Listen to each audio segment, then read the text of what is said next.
How's it going, everyone, and welcome back to the channel. On today's video, I'm going to be showing you how to reset your oil life light on a 2012 to 2014 Honda CR-V.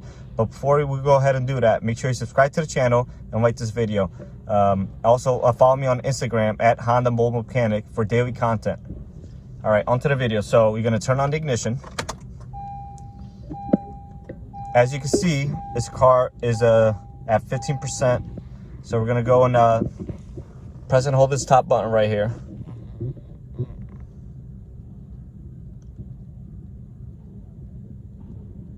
You're gonna wait till it starts flashing. All right, now you're gonna release and press and hold again.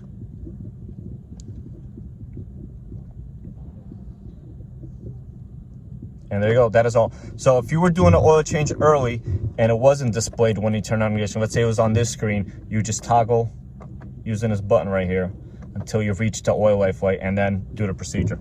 As always, guys, thanks for watching and enjoy.